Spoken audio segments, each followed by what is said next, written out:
लोग आज पढ़ेंगे दो चर वाले रैखिक समीकरण चैप्टर शुरू करेंगे और इसका प्रश्नावली एक के लिए सबसे पहले सीखेंगे दो द्विघात समीकरण का मानक रूप। देखते हैं ये समीकरण कैसा होता है, इसमें क्या क्या होता है, कैसे पहचानेंगे।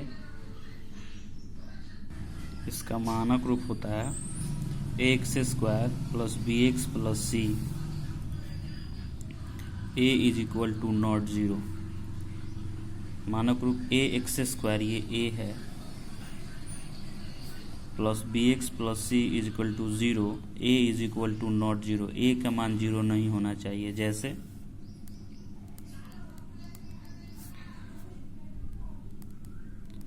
2x² 5x plus 3 is equal to zero. देखिए इस रूप का है, एक जगह पर जीरो नहीं है। इस रूप का है, इसमें a बराबर क्या है 2 है, b बराबर क्या है x के पहले, b माने x के पहले, a का मतलब x² के पहले, a का मतलब x² के पहले, तो x² के पहले a है। b का मतलब x के पहले, तो x के पहले -5 है। c मतलब जिसमें ना x नहीं हो, c मतलब जिसमें x नहीं हो, x नहीं है 3 में, तो c बराबर कितना हो जाएगा 3 हो जाएगा। इस प्रकार बन गया। तो कोई भी इक्वेशन हो इस रूप का अगर हो तो उसे हम द्विघात समीकरण कहते हैं। एक और देखिए y² plus 5y plus 6 is equal to 0। इसमें देखिए a की जगह पर y² के पहले क्या है 1 है, b की जगह b मतलब y के पहले 5 है और c बराबर 6। यानी ये भी एक प्रकार का द्विघात समीकरण है। यानी द्विघात समीकरण किसे कहते हैं, तो एक ऐसा समीकरण, एक चर वाला एक ऐसा समीकरण जिसका घात कितना हो 2 है। एक चर वाला एक ऐसा समीकरण जिसका घात कितना हो 2 हो, उसे क्या कहते हैं द्विघात समीकरण। और उसका जिस चर का घात 2 हो उसका गुणांक 0 नहीं होना चाहिए, a is equal to not zero. आइए देखते हैं एक समीकरण पहचानते हैं। देखते हैं क्या ये द्विघात समीकरण है। इसमें देखिए ये मानक रूप की तरह है और इसमें a की जगह पर 0 नहीं है, क्या है 1 है, समीकरण है। इसमें देखिए ये इस रूप का है लेकिन a की जगह पर 0 है, इसलिए यह द्विघातीय समीकरण नहीं होगा। इसमें देखिए ये मानक रूप में नहीं है, a की जगह पर 0 भी नहीं है, तो इसको मानक रूप में लिखा जा सकता है 4x² plus 5x plus 0 is equal to, कैसे 4x² plus 5x plus 0, c का मान नहीं दिया है तो 0 लिख देंगे, बराबर 0। इस प्रकार से अब देखो तो ये मानक रूप की तरह आ गया, इस रूप में है। अब एक जगह पर 0 भी नहीं है तो ये भी एक द्विघातीय समीकरण है। दूसरा देखिए ये मानक रूप की तरह नहीं है लेकिन इसका घात क्या है 2 है, इसका मतलब द्विघातीय हो सकता है। मानक रूप में लिखने पर पता चलेगा 3x² plus 0 into x minus 6 is equal to 0। देखिए तो मानक रूप में लिख दिए, चूँकि यहाँ पर b नहीं दिया था तो b के जगह पर 0 रख दिए तो मानक रूप में आ गया।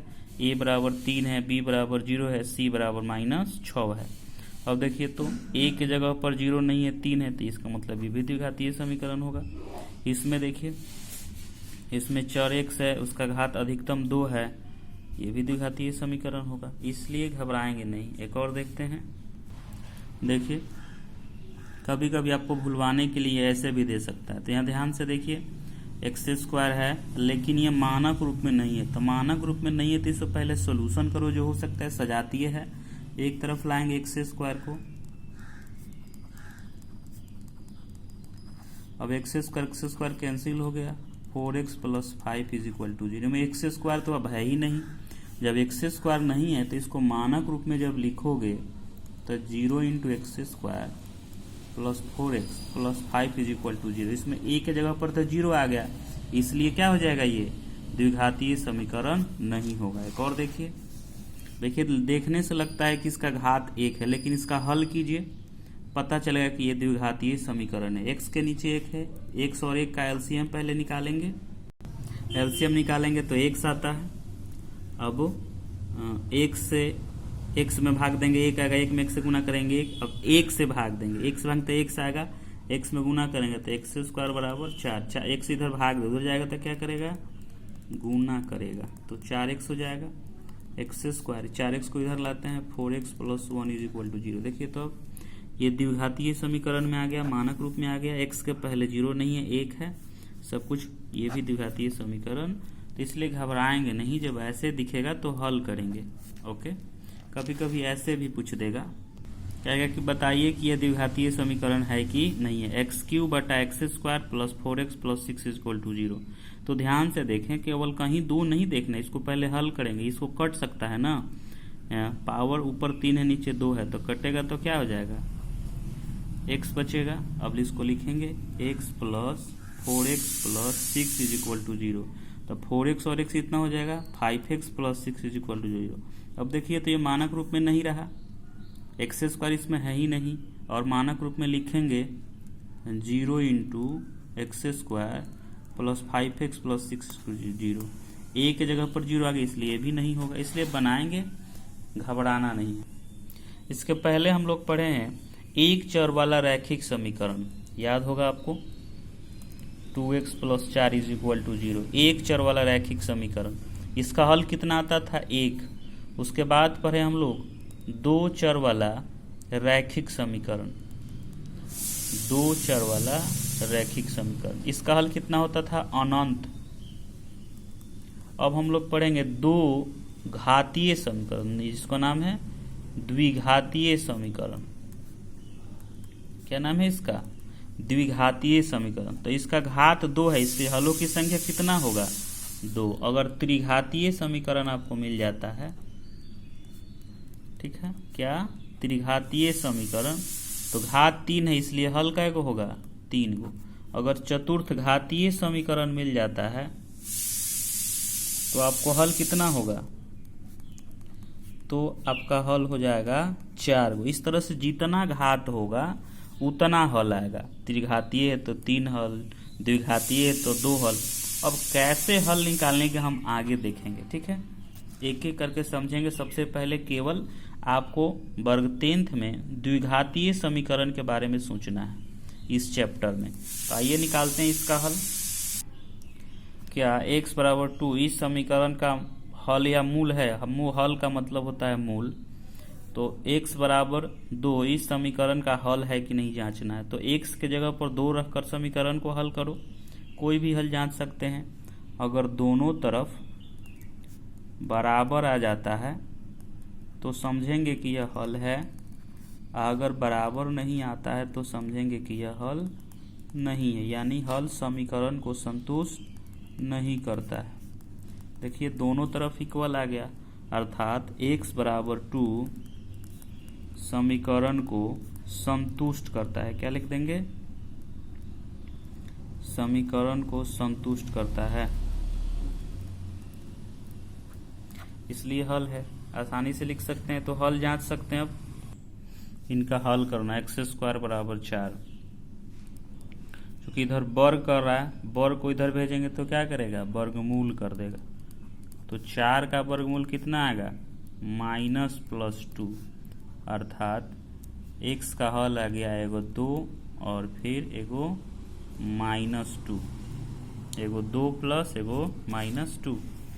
दूसरा देखिए 2x स्क्वायर बराबर 32 है, तो 2 इधर गुना कर रहा है, उधर भेजेंगे तो क्या करेगा, भाग देगा, कटेगा तो 16 आएगा।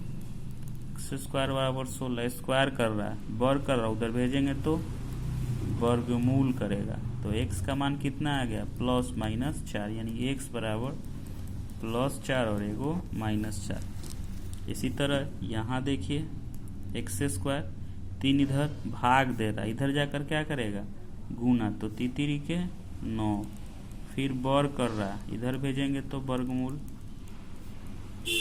x बराबर एगो प्लस एगो 3 माइनस। उसी प्रकार से ये भी बना लेंगे। एक और देखते हैं ये नंबर एक्स स्क्वायर बराबर स्क्वायर हो रहा है, उधर भेज देंगे तो √5, 5 का वर्गमूल तो आएगा नहीं, इसलिए प्लस माइनस √5 यानी x बराबर प्लस √5 आएगा माइनस √5। इस तरह से बनाएंगे होमवर्क। इसका हल परिमेय संख्या आया, इसका हल परिमेय संख्या आया, लेकिन ये रूट में है और पूर्ण वर्ग नहीं है, तो ये अपरिमेय संख्या हल हुआ। इस प्रकार से हल को बता सकते हैं आप। इन 200 क्वेश्चन को बनाना है और फिर इसे सॉल्यूशन को सेंड करना है। ठीक से बनाएं, साफ साफ बनाएं। इन 200 क्वेश्चन को बनाना है और फिर सॉल्यूशन को सेंड करना है।